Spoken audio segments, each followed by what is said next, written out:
G'day folks. Well, my server bits came in yesterday.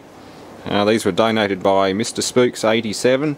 I'll post a link to his channel, and if he wants to, I'll post a link to his web page. I'll have to, I cannot for the life of me find it on my history or anything, so you'll have to let me know again when you see this. But when I bought myself a car for my 21st, he went out and bought himself a train.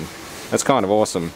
So he's got a 400 series train, so yeah, if you're into trains and that sort of thing, he's got a website detailing the project, and he's got photos and video and that sort of stuff. So I'm not a big train nut myself, but if you're into that sort of stuff, when he gets around, when I contact him, I'll see if I can put his website, his web page up there.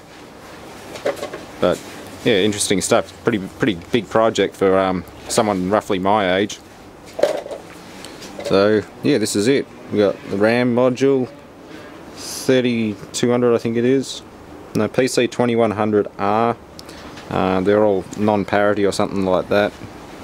IBM RAM, 1 gigabyte each, 16 gigabytes in total I think. Well, no, sorry, 12. Yeah, 12 gigabytes in total. PC2100.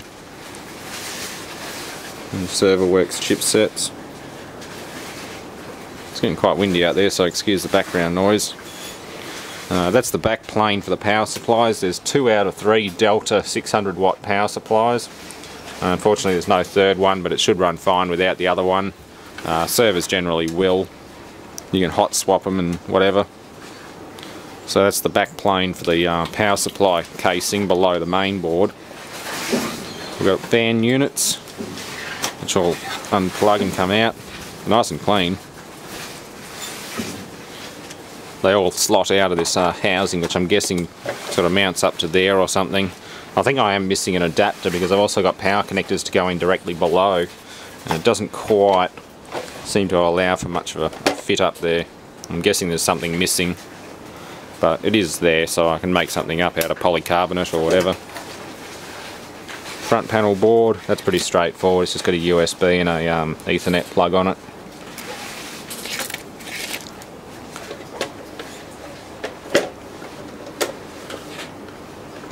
And this is the CPU board. 4 Xeon 2 GHz processors on it.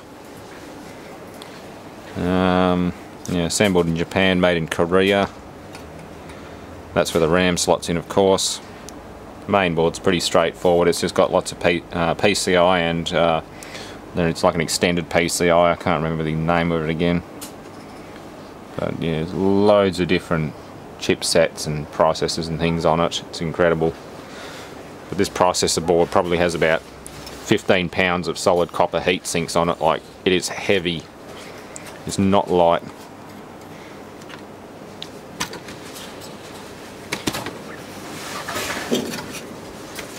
It's very heavy.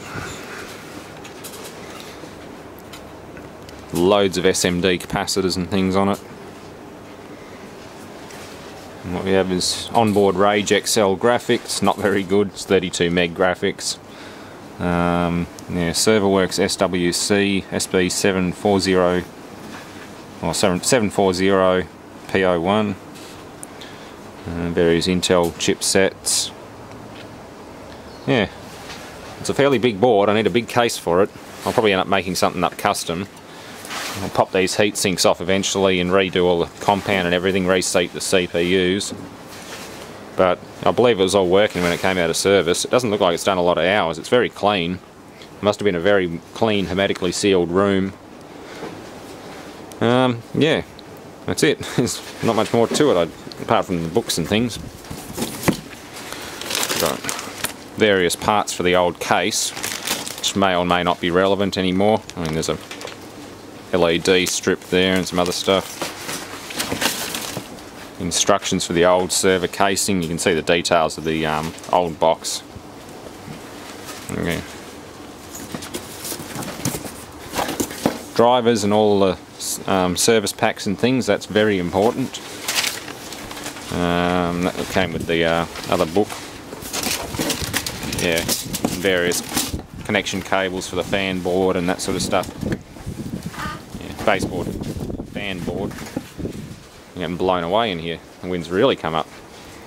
And that's the back plane for the power supplies again. I think I already showed that. It's just, that goes to main board, they go to peripherals and drives, fan board, and power supplies just slot in accordingly. It's just got tons of DC caps on it. So yeah, there's not an awful lot to it. The boards themselves are very complicated, but it's a fairly compact system. And yeah, those fins are all silver soldered onto what look like solid tinned blocks of copper. They'll be very heavy.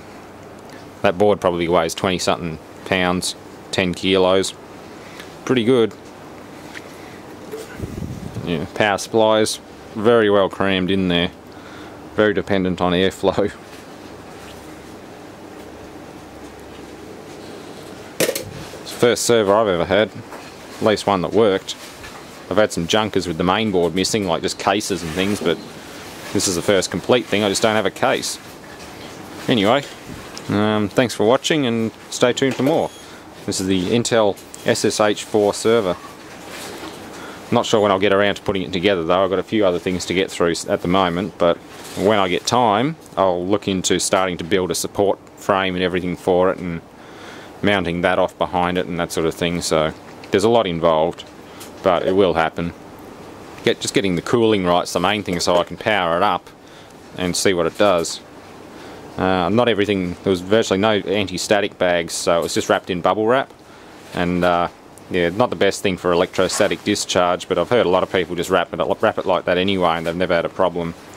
So we'll see how it goes. It works, it doesn't, it doesn't. I only paid the shipping on it, so can't really lose. This board alone's probably worth it. That's kind of cool, especially the big chunky heat sinks. Hell, if it doesn't work, I'll be able to use these heat sinks for something. Anyway, thanks for watching.